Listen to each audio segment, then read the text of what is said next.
Bien, Madame la ministre de l'Écologie, du Développement durable et de l'Énergie, chère Ségolène Royal, Monsieur le secrétaire d'État chargé des Transports, de la mer et de la pêche, cher Alain Vidalis, Madame la maire de Paris, chère Anne Hidalgo, Monsieur le président du Conseil régional d'Île-de-France, cher Jean-Paul Houchon, Monsieur le président du Conseil départemental de Seine-Saint-Denis, cher Stéphane Troussel, Messieurs les préfets, Mesdames, Messieurs.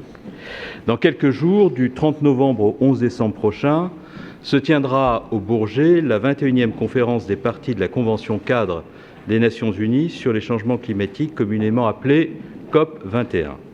C'est un événement d'ampleur planétaire aux enjeux environnementaux cruciaux dont parlera dans quelques instants la ministre Ségolène Royal. Lundi 30 novembre, 143 chefs d'État et de gouvernement seront accueillis par le président de la République, le secrétaire général de l'ONU, le président de la COP 21 sur le site du Bourget. Tout au long de la journée, les chefs d'État et de gouvernement du monde entier diront leur mobilisation et leur engagement à faire de la conférence de Paris un succès. Ils rendront également hommage aux victimes des attentats du 13 novembre. Dans le contexte de menaces très élevées que connaît notre pays, la réussite de la COP 21 passe aussi par la sécurisation optimale de cette manifestation. Je le redis avec force devant vous, tout est mis en œuvre pour sécuriser au maximum la conférence elle-même et son environnement.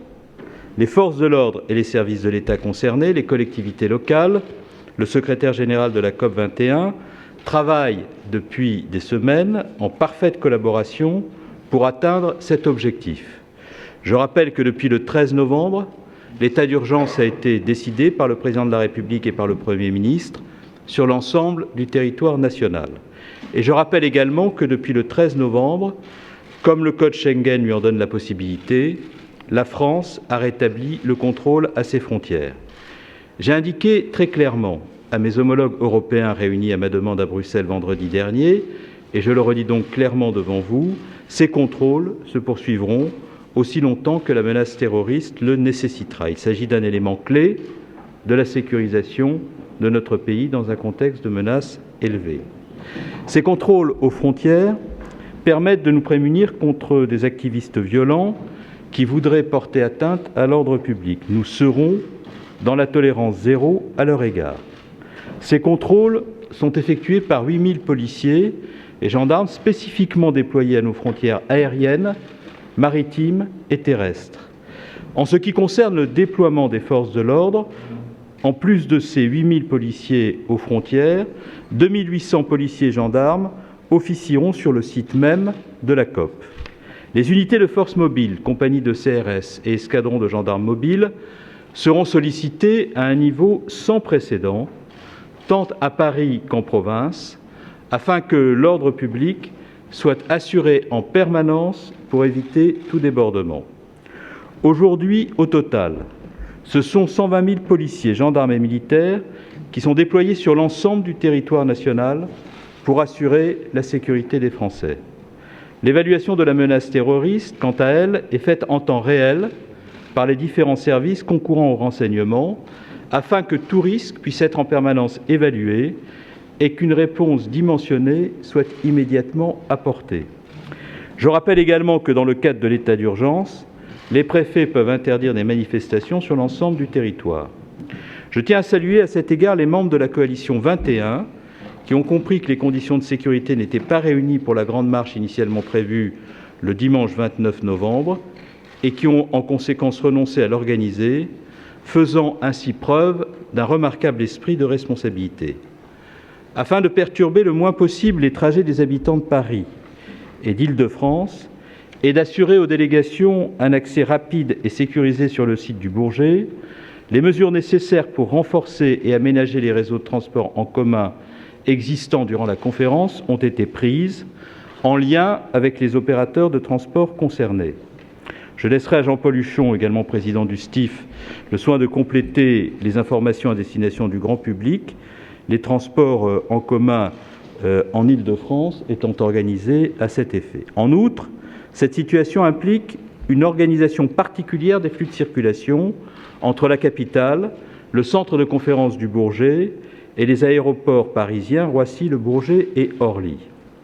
Cette organisation doit prendre en compte des impératifs de fluidité du trafic, comme les exigences de sécurité liées à l'état d'urgence. Des restrictions importantes de circulation seront donc nécessaires, dimanche 29 et lundi 30 novembre.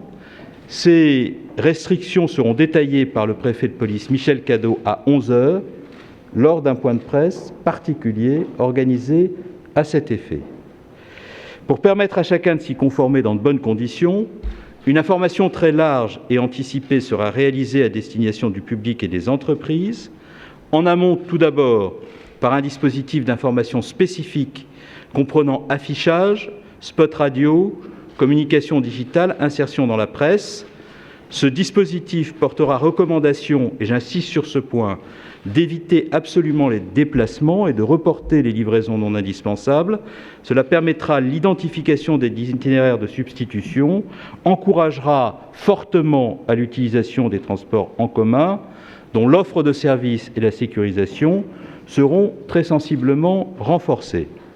Pendant les 2 journées concernées, ces informations seront actualisées en permanence via les réseaux sociaux et sur le site internet de la préfecture de police de Paris. Une recommandation sera également adressée aux employeurs de faciliter les autorisations d'absence ou de départ anticipé des salariés. Il est donc indispensable qu'il y ait cette mobilisation générale et que le message, à partir d'aujourd'hui et dans les jours qui viennent, passe massivement de la nécessité de ne pas utiliser les voitures personnelles pendant ces quelques heures, du dimanche et du lundi, d'utiliser les transports en commun.